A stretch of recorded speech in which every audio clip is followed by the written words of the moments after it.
ಮತ್ತೆ ಒಬ್ಬ ಪೇದೆ ಫೋನ್ ಮಾಡಿದ್ದ, ಪೇದೆ ಅಲ್ಲಿ ಹೋದಾಗ ನಾನು ಅವನಿಗೆ ಆದೇಶ ಕೊಟ್ಟಿದ್ದೀನಿ ಅಂತ ಹೇಳುವಂತ ಒಂದು ಆರೋಪ ಇದೆ ನನ್ನ ಮೇಲೆ.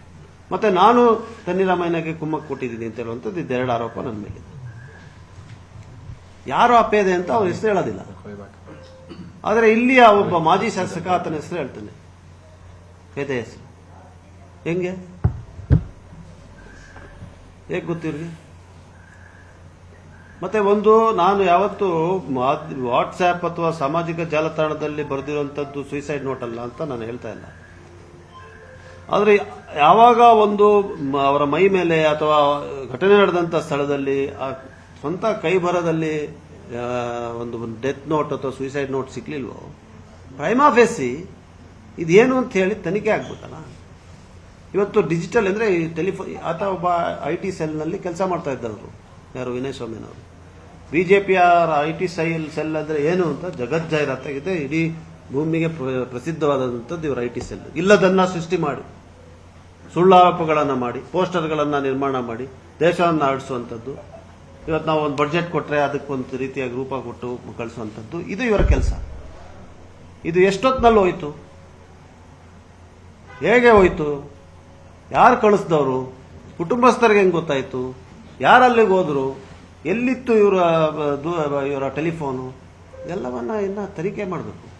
ತನಿಖೆ ಮಾಡ್ದ ಅಂದರೆ ನಾನು ಬಹಳ ಒಂದು ಜವಾಬ್ದಾರಿಯುತವಾಗಿ ಒಬ್ಬ ವಕೀಲನಾಗಿ ಈ ಕ್ರಿಮಿನಲ್ ಲಾನಲ್ಲಿ ಸ್ವಲ್ಪ ತಿಳುವಳಿಕೆ, ಇಲ್ಲಿ ಬಂದು ಬೊಗಳ್ತಾ ಇರೋರಷ್ಟು ತಿಳುವಳಿಕೆ ಇಲ್ಲದೆ ಇರ್ಬೋದು ನನಗೆ, ಆದರೆ ಸ್ವಲ್ಪ ತಿಳುವಳಿಕೆ ಇದೆ.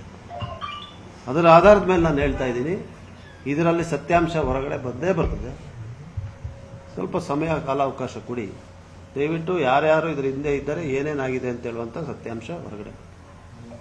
ಮತ್ತೆ ನೇರವಾಗಿ ಈಗ ವೈಯಕ್ತಿಕವಾದಂಥ ಟೀಕೆಗಳನ್ನು ಮಾಡಿದ್ದಾರೆ, ಅದಕ್ಕೆ ಉತ್ತರ ಕೊಡೋದಿಲ್ಲ. ಆದರೆ ಇಷ್ಟೇ ಹೇಳಲಿಕ್ಕೆ ಬಯಸ್ತೀನಿ, ನಾನು ಕರ್ನಾಟಕದ ಉಚ್ಚ ನ್ಯಾಯಾಲಯದಲ್ಲಿ ಒಬ್ಬ ವಕೀಲನಾಗಿ ಬಹಳ ಹೆಚ್ಚು ಯಶಸ್ಸಾದ ವಕೀಲನಾಗಿ ಕೆಲಸವನ್ನು ನೆರವೇರಿಸಿದ್ದೀನಿ. ನಾನು ಯಾರೋ ಹತ್ರ ರೋಲ್ ಕಾಲ್ ಮಾಡಿಕೊಂಡು ಬೆದರಿಕೆಯನ್ನು ಒಡ್ಡಿ ಜೀವನವನ್ನು ನಡೆಸಿದವನಲ್ಲ. ಆ ರೀತಿಯಾದಂಥ ಜೀವನ ನಡೆಸಿದವರಿಗೆ ಕೆಲವು ವಿಚಾರಗಳು ಸಹಿಸ್ಕೊಳ್ಳೋಕ್ಕಾಗೋದಿಲ್ಲ. ಅದರಲ್ಲೂ ಒಬ್ಬ ನಿನ್ನೆಯಿಂದ ಬಡ್ಕೊತಾ ಇದ್ದಾರೆ.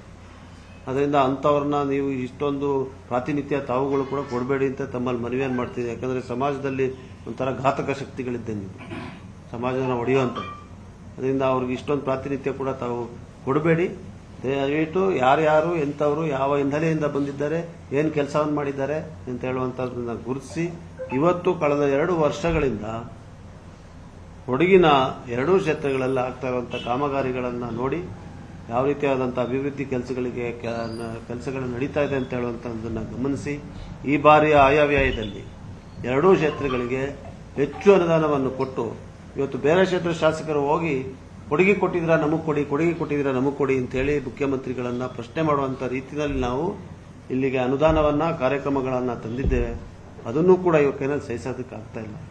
ಎಲ್ಲಿ ಅಭಿವೃದ್ಧಿ, ಯಾವತ್ತೂ ಇವರು 20 ವರ್ಷದಲ್ಲಿ ಏನು ಗುಡ್ಡೆ ಹಾಕಲಿಲ್ಲ ಅಂತೇಳಿ ಅವ್ರಿಗೆ ಪಾಪ ಬಹಳ ಒಂಥರ ಜೀರ್ಣಿಸ್ಕೊಳ್ಳೋಕ್ಕಾಗ್ತಾ ಇರೋಂಥ ಪರಿಸ್ಥಿತಿ ಇದೆ. ಇದೆಲ್ಲ ಕೂಡ ಇವತ್ತು ಇವ್ರು ಮಾಡ್ತಾ ಇರುವಂಥ ರಾಜಕಾರಣಕ್ಕೆ ಕಾರಣ ಅಂತ ನಾನು ಸ್ಪಷ್ಟವಾಗಿ ಹೇಳಲಿಕ್ಕೆ ಬಯಸ್ತಾ ಇದ್ದೀನಿ.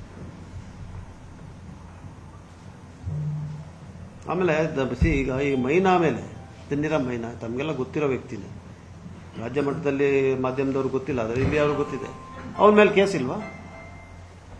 ಟೌನ್ ಪೊಲೀಸ್ನಲ್ಲೇ ಅವನ ಮೇಲೆ 3 ಕೇಸ್.